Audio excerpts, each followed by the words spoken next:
காளிகாயே வித்மஹே மசானவாசின்யே தீமஹி தன்னோ கோர பிரச்சோதயாத். வணக்கம் ஆன்மீக நண்பர்களே. மலையாள மாந்திரீக முறையில் நாம் என்ன பார்க்க போகிறோன்னா, குட்டி சாத்தான் உபாசனை பண்ணுவது எப்படி என்று தான் நம்ம பார்க்க போகிறோம். நிறைய நண்பர்கள் கூப்பிட்டு கேட்குறாங்க, குட்டி சாத்தானோட உபாசனை மந்திரம் கொடுங்க சார் அப்படி கேட்குறாங்க. நம்மளோட வீடியோவில் பார்த்து குட்டி சாத்தானுக்கு கள பூஜை நடத்துகிற களம் பூஜை எல்லாம் பார்த்து கண்டும் கேட்குறாங்க, சார் இந்த முறையில் பண்ண முடியுமான்னு. கண்டிப்பாக எந்த முறையில் யாருக்கு வேணாலும் உண்மையான அன்போடு, அதாவது குட்டி சாத்தான்கிட்ட ஒரு உண்மையான அன்போடு நம்ம உபாசனை பண்ணலாம். குட்டி சாத்தான் உபாசனை பண்ணும்போது என்னன்னா, என்றைக்குமே அந்த நினைவுகள், அந்த பாசம் குட்டி சாத்தான்கிட்ட இருக்கணும். அதுதான் முதல்ல உள்ளவங்க சொல்லுவாங்க, சாப்பிடும்போது நம்ம சாப்பிட்ற சாப்பாடை பின்னால் காணிச்சிட்டு சாப்பிடணுன்னு சொல்லுவாங்க. அது அந்த ஒரு அர்த்தத்தில் சொல்லலை. அதாவது தூங்கும்போதும் சாப்பிடும்போதும் அந்த நினைவாக, அதாவது குட்டி சாத்தான் நம்மளோட உபாசனை தேவதையோட நினைவாக தான் இருக்கிறோங்கிற அர்த்தத்தில் தான் அது சொல்கிறாங்க. அப்போ குட்டி சாத்தானோட உபாசனா மந்திரமும் அந்த உபாசனா முறையும் நம்ம எப்படின்னு பார்க்கலாம். அதுக்கு முன்னாடி நம்ம சேனலை சப்ஸ்கிரைப் பண்ணாதவங்க தயவுசெய்து சப்ஸ்கிரைப் பண்ணுங்கள். உங்களுக்கு பிடித்திருந்தால் லைக் பண்ணுங்கள், ஷேர் பண்ணுங்கள், அந்த பெல் பட்டனை கிளிக் பண்ணுங்கள். இந்த தேவதைக்கு வேண்ட படையல் வைப்பது முதல் நாளில் வைத்தா போதும். அப்புறம் நீங்கள் ஜெபம் மட்டும் செய்து வந்தால் போதும். சுத்தமான இடமா இருக்கணும். அது நான் சொல்கிறேன். இதுக்கு யூஸ் பண்ண வேண்டிய மாலை ஸ்படிக மாலை யூஸ் பண்ணால் போதும். குட்டி சாத்தான் என்பது நிறைய ஆளுகளோட சிந்தனைகள் துர்தேவதை தான் குட்டி சாத்தான் அப்படின்னு நினைக்கிறாங்க. அப்படி இல்லைங்க. குட்டி சாத்தான்ங்கிறது உண்மையான தேவதை தான், சத்தியத்துக்கு கட்டுப்பட்ட தேவதை தான் குட்டி சாத்தான். ஆனால் ஒரு உபாசகனுக்கு ஒரு மனக்கவலையும் கொடுக்காம கூடயே இருக்கக்கூடிய தேவதை. அப்போ சில நேரங்களில் அந்த உபாசகனுக்கு சங்கடம் வருது, இல்லைன்னா தேவை வந்தால் அதை நல்லபடியாக நடத்தி கொடுக்கும்.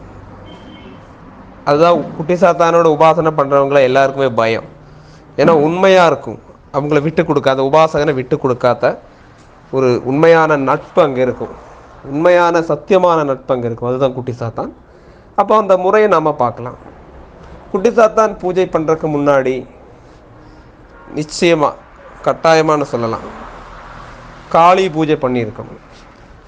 ஏன் இந்த காளி பூஜை பண்ணணுன்னா, இந்த காளி பூஜை பண்ணால் தான் இது கட்டுப்பட்டு நிற்கும். குட்டி சாத்தாங்கிறது ஒரு சின்ன பையன் தான், சின்ன குழந்தை வடிவத்தில். அப்போது அந்த அம்மா அங்கே இருந்தால் தான் நல்லபடியாக சொல் பேச்சு கேட்கு, நம்ம நினைக்கிற மாதிரி இருக்கும். அதுக்கு வேண்டி தான் அது சொல்கிறது. அப்போ காளி பூஜை பண்ணிவிட்டு குட்டி சாத்தானோட பூஜையை பண்ணோம். காளி பூஜை பண்ணுறது நான் நேரத்தையே கொடுத்துருக்கேன். இனி அடுத்து வர வீடியோவிலையும் நான் காளியோட வித்தியஸ்தமான மந்திரங்கள் கொடுக்குறேன். அப்போது காளி பூஜை பண்ணதுக்கு பிறகு நமக்கு என்னெல்லாம் படையல் வேணும்னு பார்க்கலாம். படையல் குட்டி சாத்தானுக்கு அரிசி இருக்கு இல்லையா, பச்சை அரிசியை வறுக்கிறது. இந்த சீனி சட்டி அப்படி உள்ளதில் போட்டு வறுத்துட்டு அதை பொடிக்கிறது. அதை பொடித்து அதில் வெல்லம், தேங்காய் எல்லாமே போட்டு, வெல்லம்னா பாவு காய்ச்சி சூடாக்கி பாவு காய்ச்சி தான் போடுவாங்க, போட்டு வெல்லம் தேங்காயும் போட்டு அதை உருட்டுவாங்க. பெருசாக உருட்டணும், அது சின்னதெல்லாம் முடியாது. பெருசுன்னு சொன்னால் நம்மளோட ஒரு பந்து மாதிரி இருக்கணும். நம்ம கிரிக்கெட் விளையாடுற பந்து இருக்கு இல்லையா, டென்னிஸ் போல் மாதிரி, அந்த மாதிரி ஒரு போலோட அவ்வளோ வேணும் ஒரு பிரசாதம். அது மாதிரி 2 இளநீர் வேணும், கருக்கு இளநீர், தென்னையோட இளநீர் வேணும். அப்புறம் நிற நாழி ஒன்று வேணும். நாழியில் அரிசி, இன்னொரு நாழியில் நெல், இன்னும் ஒரு குத்து விளக்கு எடுத்துக்கணும். அந்த குத்து விளக்கு ஒரு பலகையில் போட்டு அது மேலே சுவந்த பட்டு விரித்து அது மேலே தான் அந்த குத்து விளக்கு வைக்கணும். ஏன்னா நம்ம அந்த குத்து விளக்கில் தான் குட்டி சாத்தான ஆவாகனம் பண்ண போகிறோம். அந்த விளக்கில் வச்சு சுயதீபங்கள், தூப தீபங்கள்னு சொல்லுவோம். அதாவது எப்படி சொல்கிறது, ஊதுபத்தி, கற்பூரம், அதே மாதிரி இந்த ஜவ்வாது, இந்த மணக்கிற பொருட்கள் எல்லாமே வைக்கணும். மல்லிப்பூவும் வைக்கணும். சரிங்களா? இதெல்லாம் வைத்து நம்ம காளி மனசில் நினச்சி, சிவனையும் மனசில் நினச்சி, குலதெய்வத்தையும் மனசில் நினச்சி பூஜை நம்ம ஸ்டார்ட் பண்ணணும். சரிங்களா? இனி இந்த படையல் வைக்க முடியாதவங்க அவில், பொரிகடலை, இந்த கருக்கு, அதாவது இளநீர் வச்சு நம்ம பூஜை முறைகளை நம்ம பண்ணிக்கலாம். அப்போ உண்மையான பாசத்தோடு கூட தான் இந்த உபாசனை பண்ணணும். இந்த உபாசனை பண்ணும்போது சீக்கிரமாக குட்டி சாத்தான் நம்ம பக்கத்தாடியே வந்து இருக்கும்.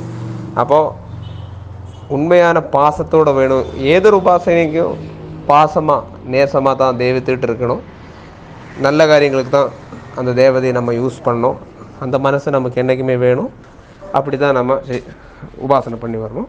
அப்போது இந்த உபாசனைக்கான மந்திர முறைகள் நான் சொல்லித்தரேன். மூல மந்திரம் குட்டி சாத்தானோடது. ஓம் குட்டிச்சாத்தா பகவதி சேவிதா ஸ்ரீம் ரீம் வாய நமசி சாத்தா வா வா நின்னான என்னான நின்னையும் என்னையும் படைச்ச பிரம்மனான சக்தியான சங்கரனான வா வா வும் ஃபட் ஸ்வாஹா. இதுதான் மந்திரம்.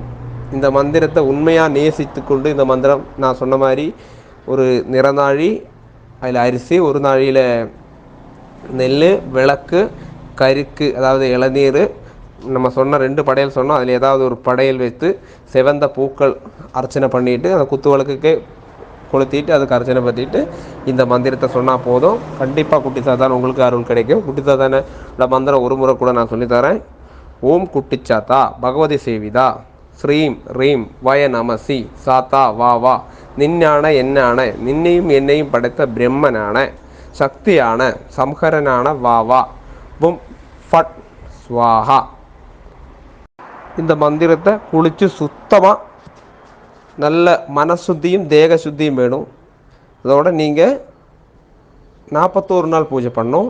54 டைம்ஸ் நீங்கள் சொல்லணும். இதை சாயந்தரம் சொன்னால் போதும். காலையில் நேரத்தை சொல்லணும். ஒரு 4 மணி டைமில் சொல்லணும். சாயந்தரம்னா ஒரு 6 மணிக்கு மேலே நீங்கள் சொன்னால் போதும். 2 நேரம் பண்ண முடியுங்க, நீங்கள் பண்ணுங்கள். பண்ண முடியாதவங்க ஒரு நேரம் பண்ணுங்கள். 41 நாள் பண்ணனா உங்களுக்கு குட்டி சாத்தான் தரிசனம் தரும்னு நான் சொல்ல மாட்டேன். அதோட அனுகிரகம் அருள் உங்களுக்கு கிடைக்கும். நீங்கள் கண்டினியூவாக செய்ய அதோட பவர் உங்களுக்கு கண்டிப்பாக கிடைக்கும். இது ஒருபாடு அற்புதங்கள் உங்களுக்கு நடக்கலாம். இந்த உபாசனை பண்ணுற முறையில் கண்டிப்பாக வெற்றியை கிடைக்கும் உங்களுக்கு. இப்போ தயவு செய்து இந்த முறையில் நீங்கள் செய்யுங்க. காளி பூஜை மறக்காமல் கட்டாயம் செய்யுங்க. அது பண்ணினா தான் உங்களுக்கு இந்த இதில் ஏதாவது தவறு வந்தாலும் பிரச்சனை இல்லாமல் இருக்கிறதுக்கு வேண்டி தான் காளி பூஜை பண்ண சொல்கிறோம். அப்போ உங்களுக்கு இந்த வீடியோ பிடிச்சிருந்தா இந்த சேனலை நீங்கள் சப்ஸ்கிரைப் பண்ணுங்கள், லைக் பண்ணுங்கள், ஷேர் பண்ணுங்கள். ரொம்ப நன்றி நண்பர்களே. அடுத்த வீடியோவில் நம்ம பார்ப்போம்.